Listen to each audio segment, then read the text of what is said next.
existe uma diretriz de vocês dos últimos anos, né, das comissões atléticas, a pontuar mais o 10-8. E a gente está vendo que isso, de fato, não está ocorrendo muito, né, cara?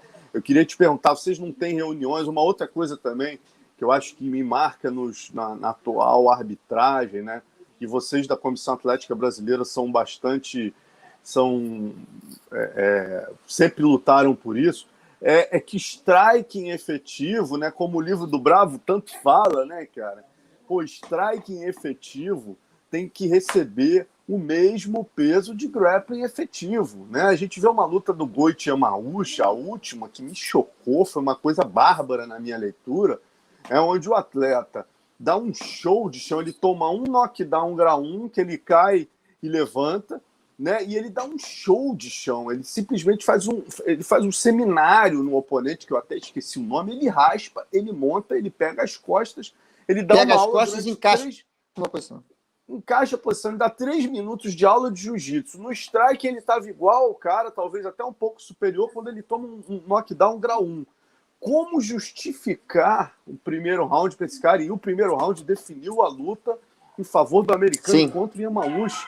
Quer dizer, isso aí não é discutido por vocês nas reuniões das comissões, cara? Isso é gritante, cara. O grappling, os árbitros, os juízes precisam passar a entender a luta de solo e dar o mesmo peso da luta em pé, porra. Não pode ser só wrestler e professor de boxe que julgam uma luta de MMA. Isso é um crime, cara. Isso aí é um problema danado. Não é que a pessoa não saiba definir, né? O juiz lateral não saiba definir o que é um 10-8. Na verdade, ele não sabe definir o que é um grappling efetivo, né? Porque dentro dos itens que a gente usa para avaliar, né? São os critérios de avaliação de julgamento de lutas, a gente tem o strike, né? O strike é o soco bem dado, é o soco que causa lesão, e não é só o fato de você dar o soco, é o fato do que causou no atleta. Então, por exemplo, nessa luta no primeiro round do Yamauchi, o que acontece? Ele toma um flash down, só que ele tomou um flash down ali, na mesma hora ele levantou e continuou com vigor na luta. Então, o que você entende? Que aquele movimento tem o seu valor, mas ele não tem tanta importância dentro da definição da luta, pelo seguinte, porque ele não teve um desdobramento destrutivo para o atleta. Então, foi o que você falou. Quando ele toma aquele flashdown, ele continua na luta, ele durante 3 minutos, ele tem um domínio total da luta, ele dá uma aula de jiu-jitsu, né? Porque ele raspa, ele vai para as costas, ele encaixa uma posição bem definida, difícil, tanto que o atleta tomou aquela chave de braço e nem conseguia se mexer, porque se mexesse, quebrava o braço, saía fora. O Royler Gracie foi 4 vezes campeão mundial de jiu-jitsu, fazendo exatamente isso, puxando, indo para as costas e definindo a luta. Quer dizer, foi o que você falou. Ele deu uma aula de grappling efetivo. Agora, qual é o grande problema disso tudo? Os nossos juízes, os nossos avaliadores, isso não acontece na Comissão Atlética Brasileira, porque a gente, na verdade, tem um privilégio na Comissão Atlética Brasileira. Qual é o privilégio? Todos nós temos profundo conhecimento de luta de solo, de jiu-jitsu. Eu posso falar, todos os que julgam luta ali, né, são formados de faixa preta e são competidores, né? Bom, eu sou faixa preta de jiu-jitsu, já lutei minha vida toda, tenho mais de 800 lutas. Você vai para o Eduardo Herdi, a mesma coisa. Você vai para o Fábio Alves, a mesma coisa. Você vai para o Felipe Ori, a mesma coisa, né? Todo mundo tem uma definição boa. Você vai para o Joseph, a mesma coisa, né? Você vai para o Alisson, a mesma coisa. Todos nós que estamos ali julgando luta, a gente tem conhecimento de solo. Agora, qual é o problema?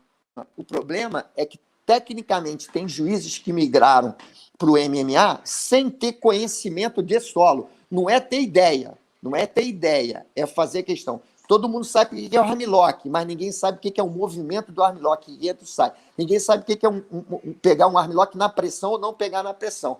Então, quer dizer, qual é a dificuldade hoje de se dar um 10-8? O 10-8 já foi bem definido. Isso era uma nota que era muito engessada antigamente. Então, o que você fazia quando você engessa um juiz de dar nota? Você torna o esporte medíocre. Você não está prestigiando a qualidade individual do atleta. Você não está prestigiando o show. Então, você tem que definir quem ganhou o round, não é isso?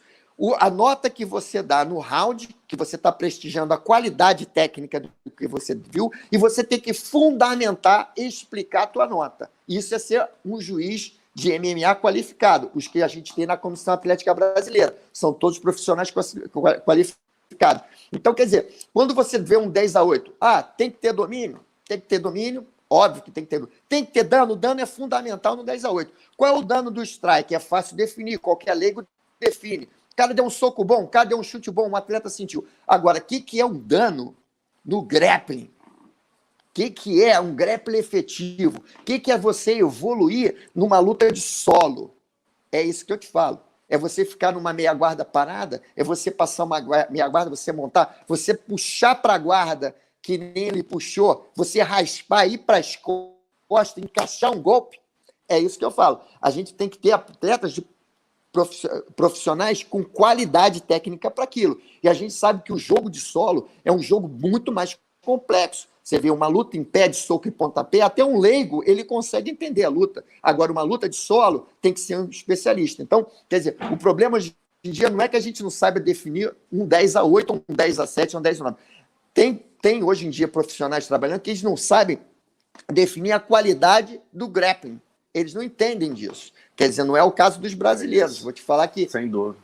É uma vaidade que eu tenho que, porra, Comissão Atlética Brasileira é top de top, né, cara? Para mim é a melhor que tem no mundo.